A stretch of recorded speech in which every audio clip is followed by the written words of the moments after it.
Bonjour à toutes et à tous, chers auditeurs et fidèles lectrices du Corbeau News Centrafrique. Gisèle Moloma est ravie de vous retrouver pour notre rendez-vous hebdomadaire. Aujourd'hui, je suis accompagnée de ma brillante consoeur, Clarisse Betty, pour décortiquer l'actualité politique de notre chère Centrafrique. Bonjour Clarisse Betty, comment vas-tu? Bonjour Gisèle Moloma, je vais très bien, merci. Et je suis enchantée d'être à nouveau avec toi et nos auditeurs. Alors Clarisse Betty, qu'est-ce qui retient notre attention cette semaine? Quel est le sujet brûlant qui nous pousse à nous indigner ou du moins à nous interroger sérieusement? Eh bien, Gisèle Moloma, la grande nouvelle vient de Martin Ziguélé, l'ancien Premier ministre. Il a annoncé la fin de son aventure parlementaire, déclarant qu'il se consacrera désormais à son parti, le MLPC, et à sa vision pour la Centrafrique. Une sorte de retraite politique, mais pas tout à fait si tu veux mon avis. Ah, une vision, c'est toujours intéressant d'entendre ce mot dans le contexte centrafricain actuel. L'article nous dit que, lors de l'émission Bœuf politique en visio sur JMTV+, Martin Ziguélé a donc confirmé qu'il tirait sa révérence du Parlement. Ancien Premier ministre, actuel dirigeant du mouvement de libération du peuple centrafricain et député de Bokoro Njakatua, il est en train de clore son second mandat à l'Assemblée nationale. C'est tout de même un parcours, non ? Un parcours, oui, mais Gisèle Moloma, on peut se demander si cette fin de parcours est choisie ou subie, n'est-ce pas? Ziguélé précise qu'il ne s'est pas présenté aux dernières législatives. Une décision en phase avec la ligne de son parti et du Rassemblement républicain pour la défense de la Constitution.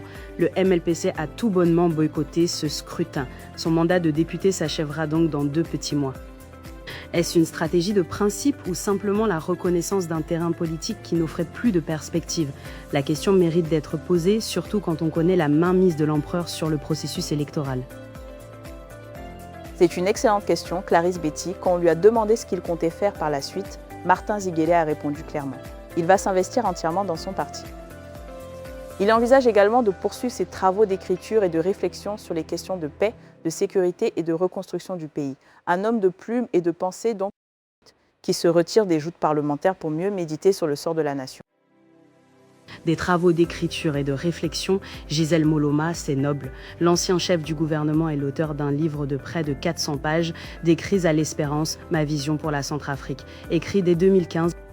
Le livre est régulièrement mis à jour parce que, selon lui, les problèmes de paix, de sécurité, de reconstruction et de vie politique restent désespérément les mêmes. Et c'est là que l'ironie devient mordante. Si après tant d'années, et malgré toutes ces visions, les problèmes persistent, cela ne dit-il pas quelque chose sur l'efficacité des solutions proposées ou pire, sur la capacité du régime de l'empereur Faustin, archange Touadéra, à les résoudre?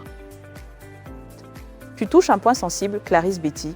Martin Ziguélé a rappelé son parcours impressionnant. Ministre des Finances, directeur national de la Banque des États de l'Afrique centrale, président de la Commission des finances de l'Assemblée nationale de 2016 à 2021, puis simple membre de cette commission.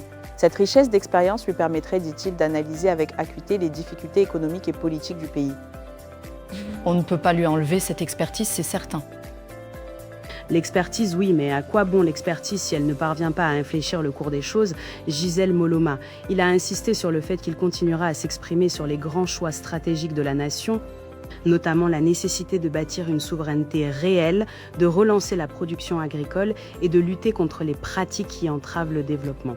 Des discours que l'on entend depuis des décennies, malheureusement, et qui semblent s'évanouir dans le vent dès qu'il s'agit de les appliquer sous la botte du dictateur Faustin. C'est un fait, Clarisse Betty. Mais voici une petite anecdote pour conclure cet entretien. Martin Ziguélé a demandé à l'animateur de transmettre ses salutations à Simplice Sarandji, le président de l'Assemblée nationale.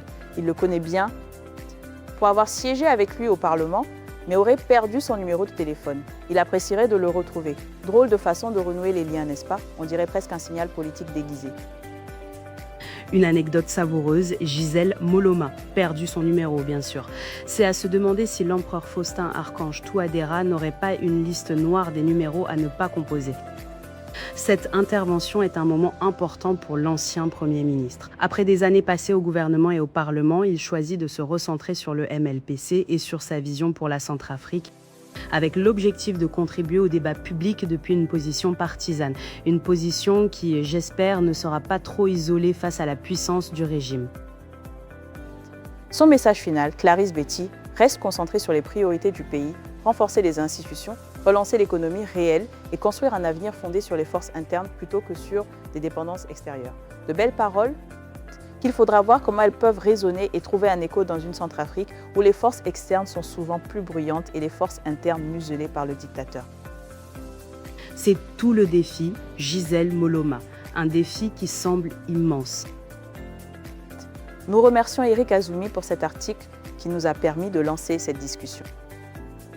Et si vous souhaitez réagir à nos propos ou nous faire part de vos informations, n'oubliez pas que vous pouvez contacter Corbeau News Centrafrique par téléphone ou WhatsApp au +236 75 72 18 21. Merci de nous avoir écoutés et à bientôt.